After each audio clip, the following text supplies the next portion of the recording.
Tapi kita ketahui bahwa Israel sejak awal menyatakan bahwa targetnya adalah untuk markas persenjataan dari Iran itu sendiri dan juga tempat dari nuklir yang dimiliki oleh Iran yang berada di bawah gunung jauh di dalam. Apakah Israel memiliki senjata untuk melakukan itu?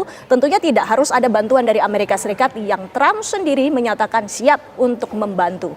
Bagaimana pendapat Anda? Israel tidak memiliki senjata penghancur bunker. Amerika pun juga memiliki senjata semacam itu, namun tentu saja keterlibatan Amerika akan harus dibayar cukup mahal. Itu belum tentu menguntungkan. Kemudian yang kedua, kalaupun Amerika memiliki senjata itu, berapa banyak bom yang dibutuhkan? Karena uranium yang terletak itu jumlahnya puluhan ribu. Bagaimana bisa menghancurkan ini? Padahal pengayanya tersebar dalam kedalaman yang sangat dalam, 100-200 meter di dalam. Jadi akan sangat tidak efisien. Karena saya baca tadi ada seorang pengamat dari Amerika mengatakan Iran itu hanya mundur kalau dia mau membuat senjata nuklir, itu hanya mundur beberapa bulan saja. Dia akan bisa siap untuk bikin senjata nuklir kalau dia mau atau ingin. Nah, namun masalahnya sekarang perang dan diplomasi itu adalah merupakan kelanjutan. Jadi kalau perangnya berhenti, diplomasi berjalan, diplomasi berhenti, perang berlanjut. Jadi perang adalah cara sah menyelesaikan konflik.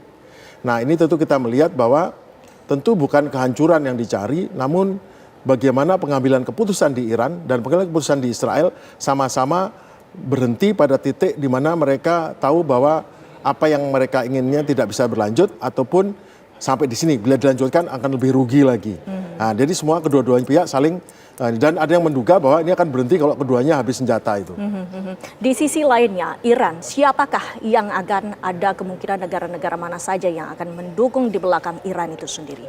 Nah, sekarang uniknya adalah dulu dunia Timur Tengah dan Iran itu dipecah menjadi pihak Syiah dan Sunni. Namun sekarang dengan situasi seperti ini, apalagi Iran motif utamanya, ada alasan utamanya melawan Israel ada Palestina, itu kelihatannya negara-negara Arab dan negara-negara Muslim serta negara-negara simpatisan itu malah bersatu.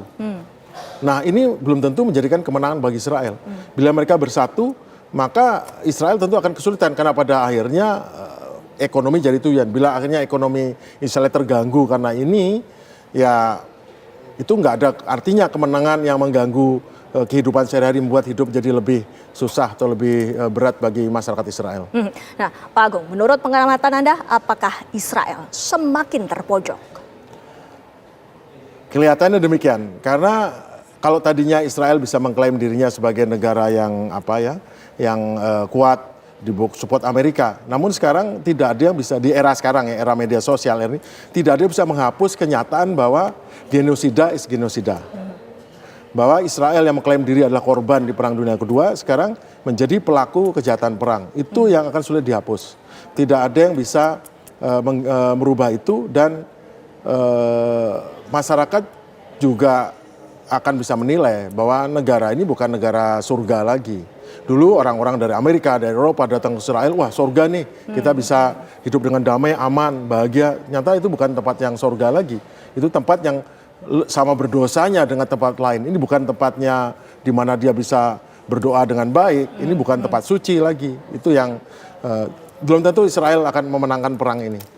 Memang bisa beberapa pertempuran dia bisa kelihatan menang, tapi di end of the day belum tentu dia menangkan perang. Karena perang kan tidak hanya pada satu sisi militer, namun perang politik, perang diplomasi, perang ekonomi, dan lain sebagainya. Dengan adanya perang politik, perang ekonomi, dan juga perang yang saat ini nyata adalah perang saling adu rudal, apakah kemungkinan ada perang dunia ketiga? Perang dunia ketiga bisa terjadi, namun tentu tidak bisa dipuji hari ini. Tidak ada kelihatan pemicu karena ini hanya bisa di-trigger perang dunia ketiga bila ada penggunaan senjata nuklir. Tapi saya tidak yakin Israel menggunakan senjata nuklir dan Iran juga, karena pada akhirnya perang yang sekarang dilakukan adalah kelanjutan dari diplomasi yang macet. Begitu nanti terbuka pintu diplomasi, nanti akan berlanjut lagi. Karena belum sampai tahap eksistensi negara menjadi terganggu. Harga diri terganggu, ya. Kemudian citra terganggu, ya. Tetapi untuk eksistensinya belum terganggu. Jadi kemungkinan tidak akan berlanjut sampai perang dunia ketiga. Dan selama negosiasi itu belum terwujud, maka eskalasi masih akan terus terjadi. Eskalasi bisa terjadi, bisa tiba berhenti. Karena pada saat dia menguruskan kalau terus harganya mahal, Akhirnya perang itu ada economic of war. Jadi dia harus menghentikan pada titik di mana itu tidak visible lagi, tidak oke lagi melanjutkan perang ini. Yang penting tujuan tercapai. Bahkan ada pihak yang kalah pun secara kalah tersingkir, tetapi secara bisa dikatakan menang karena akhirnya pihak yang sebelah yang tadinya kuat akhirnya harus menghentikan dan berhenti. Itu kemenangan bagi pihak yang lebih lemah.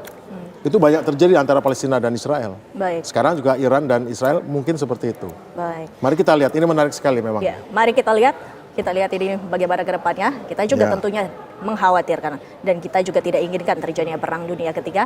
Terima kasih sekali lagi Pak Agung waktunya bersama kami Terima di kasih. Kabar Petang.